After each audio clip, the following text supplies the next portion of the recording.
Good morning, everybody. So,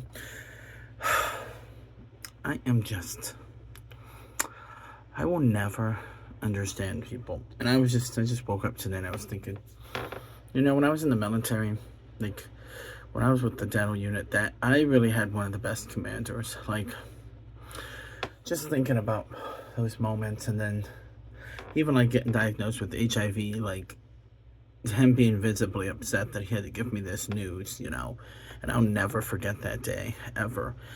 All day I had been running around. We were preparing to go to Alaska for a month-long mission to give dental, veterinarian, and medical care to the local natives and, some of these little towns. I think it was 13 villages. Um, and I was running all around stressed out, but laughing, joking with people, just doing my normal stuff. And it was really weird because looking back, like I really felt like people were acting weird. Well, the people in the command team, at least, because they were aware of some of the things, like three of them. So, but it just was weird because some people didn't seem like they wanted to talk to me too much, and it was really hard. So, like later, looking back at it, but I went. Excuse me. So later that day, after I noticed some of the people were acting kind of weird, my commander literally was just like, "Hey, Damian, we need to sit down and talk. I need you to come to my office, and sit down." And I'm thinking, I'm laughing. I'm like, "Oh, the medical listing ain't that complicated. We'll figure it out. It's a headache," because we had to get approval last minute for some other medical supplies that weren't ordered, or there was an issue with it. So we're trying to figure that out because medical supplies are not cheap and they're not always easy to come by, and the dollar amount was higher than what we had the initial approval for. So anyway, so I'm thinking, oh, whatever. I'm rolling my eyes. I'm like, oh, whatever. And then as I walk into the office, I see a chaplain, So he's a full bird colonel too, and he's got the cross emblem, I think on the right or left, whatever. And then I see a major like sitting off to the side or standing off to the side, and I was like, so me, because I'm kind of a goofy person, I really just thought, oh, this is interesting. And I was like, oh God, or do they? Because they knew I was depressed. I had struggled with depression, so I thought, oh, maybe it's an intervention. I don't know. I mean, I wasn't really doing anything crazy, but I just thought, and then, the major's like, well, they all shake my hands. We all sit there and talk, and the major's just like, hey, if you want to have a seat, as we sit down, he's just like, Specialist Damian, I am really sorry to have to tell you this. He's like, but we did get your results back from your airborne physical, and unfortunately, you have tested positive for HIV. And I'm just like I really didn't say anything. I was just quiet. I was like, I think it was like, what? Something like that. I don't know. I don't really remember some of that because when you get told something like that, you're just like, in my mind, I always think it was statistic. I'm a statistic now. Oh my God, I'm one of those gay people that became HIV positive that people bash and dog all the time and make them seem like they're complete pieces of shit. And my commander, you could tell he was upset. He had like a couple tears in his eyes because he's a good man. He really is. Like, he's just really a good person. And he's just like, are you okay? And I'm just like, I don't know. I don't. And then they're like, well, this is one of the most accurate tests we have. He's like, we do want to retest just to be sure. But, he's like, this is pretty definitive. I'm just sitting, the chaplain started talking to me, and I really don't remember what they said after that, really. I just knew my commander was upset, had a couple tears in his eyes, because he just was like, dude, we'd all worked so close together for, I think, for 2 years, so to get diagnosed with something like that, and he knew, as a medical professional, he knew that could be devastating mentally for someone, and it was, really. So, and then later, another person in the command team, someone whom I adore, love, still one of my favorite people on this planet, she and another soldier were like, hey, do you want to drink tonight? Do you want to just hang out? And I shut them out.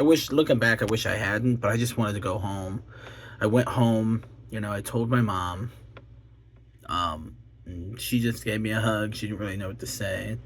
And I told my boyfriend at the time, who, I don't know, he still says that I gave it to him, but I was getting tested pretty often in the military, like I think twice a year, so I just don't see that it was me, because I had no issues before that relationship, and all I did was work. I didn't have time to cheat, so But it's not really even about bashing anymore. I have no hate for that person or disdain. I still chat with them occasionally. Life is a journey, and things happen, and sometimes people don't know what they have, and not using protection with someone. That was my very first boyfriend I ever had, so I just didn't think. And unfortunately, that one action is what cost me. I mean, not my military career, really, but in the long run it did, because it was impacting me in ways, and I didn't realize how bad it was impacting me. And I did start going to therapy, and it was just rough, man. Like, I don't think people understand. Like, literally one moment can change your life, and then people just, man, dog you. Like, and it's crazy. So then the hardest part was, in that meeting, too, my commander was like, hey, do you want to go to Alaska? He's like, that's a month that you're away, and you just got terrible news. And, when you're in the military, man, you just have that mentality. Like, no, fuck that. I worked hard for this. And that's what I told him. I said, sir, I worked really hard on this mission. Like, doing logistics in the military is a headache, because a lot of times there's nothing logical about it, and it's very frustrating. But I said, hell no. I said, I'm going to go. I said, I'm going to go on this trip still. I said, I worked hard, and I'm going to do this. We put a lot of work into that mission. So I was like, hell no, I'm going to be a part of it, and I want to go to Alaska again, and I want to be there, and it was cool. I got to meet the guy that won the Iditarod back in the 70s. I think he just passed away in 2023. Got to meet some local people, got to snowmobile, got to eat, like, just fresh fish, got to try some wonderful food places, just meet really cool, interesting people. So I'm very grateful for that opportunity. But that was a terrible moment, and I don't think a lot of people really understand that. And I just see more and more hateful comments about HIV and AIDS, and it's really heartbreaking that people are so nasty to people.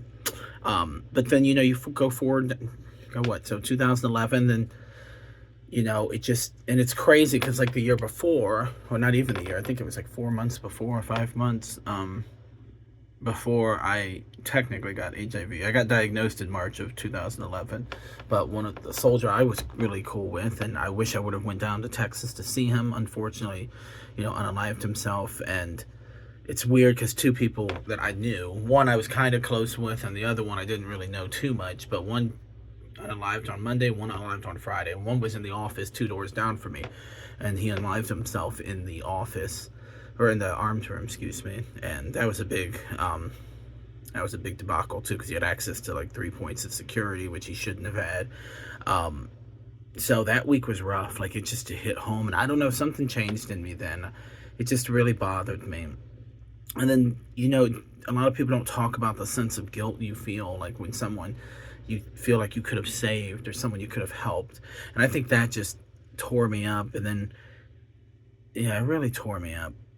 And I don't know. Then you think shortly after that I get HIV, and then what? Like, I don't know. I just been drinking a lot for years, and then 2015, I start using substances, and I walk away from my military career in 2017. They gave me I think a general discharge, I believe. I don't know, because I didn't lose my benefits. I could still go to the VA, and I could still do all that. So they were very kind to me.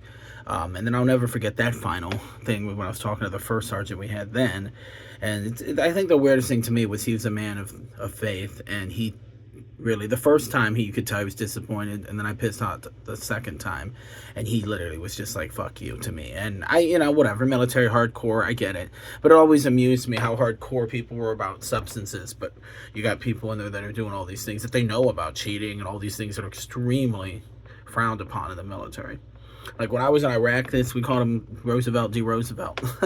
He sent this E7 home. I'll never forget it, Sergeant First Class Khan. And a couple of NCOs, when they were in NCODP, told us about how he actually started the class out like, hey, this man, and I always have people teach classes that they have some familiarity with. And then he said, well, Sergeant First Class Khan is going to teach about adultery. And then everyone was just like, because he had warned them to stop. He's married, and they were from Germany, and he told him to stop messing with this E3. And he's a Sergeant First Class 7, or Sergeant First Class 7. He's an E7 Sergeant First Class, excuse me. And those things still got sent back home, though. Still very kind, but in the military, you piss hot. Although I could have fought it, but, after you piss hot a couple times, and you're a sergeant, and you're thinking, like, we went to the I went when we had the med thing they do every year. Of course they see some of the little cut marks I had on my arm and some of the stuff I did because I was not in a good place. I was not mentally there. So I bounced out. Even though my lawyer that I had in the military, she did say after she found out I was HIV positive, because I didn't say that at first because I didn't think it was. She's like, Damian, that's a huge thing. She's like, that's something that you could easily fight with because it's. She's like, that's something that impacts people. She's like, you would have a really, really good chance. And because I was going to fight it. When I only pissed out once, I thought, oh, I'll fight it.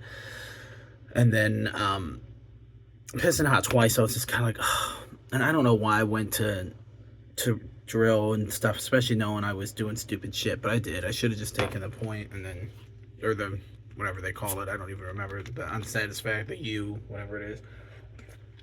I should have done that, but when you're in a bad time in your life, it's like I didn't care. And I kind of needed, in some ways, I think I needed to get out of the military so I could realize that I just lost something that I really cared about and that I needed to start working harder. And I did. I started working harder.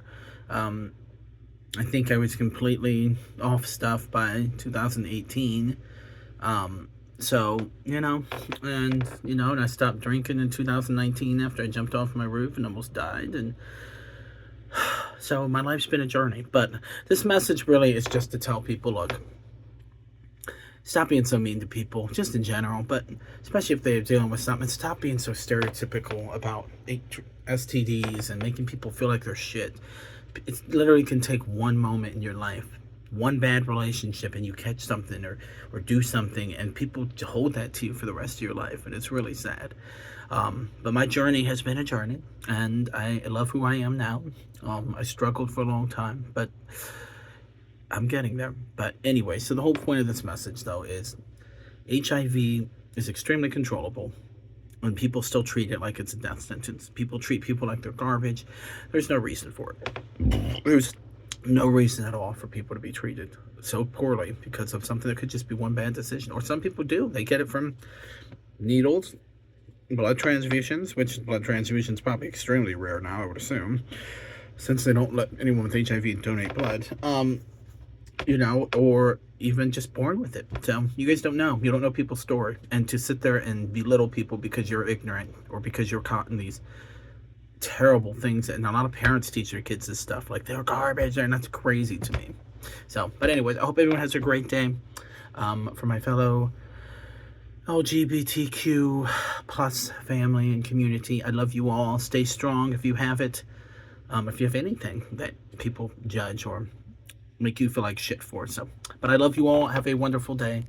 It's the weekend. We're gonna have me some fun. Oh, that's not a good song to do. Anyways, I hope you guys have a great day.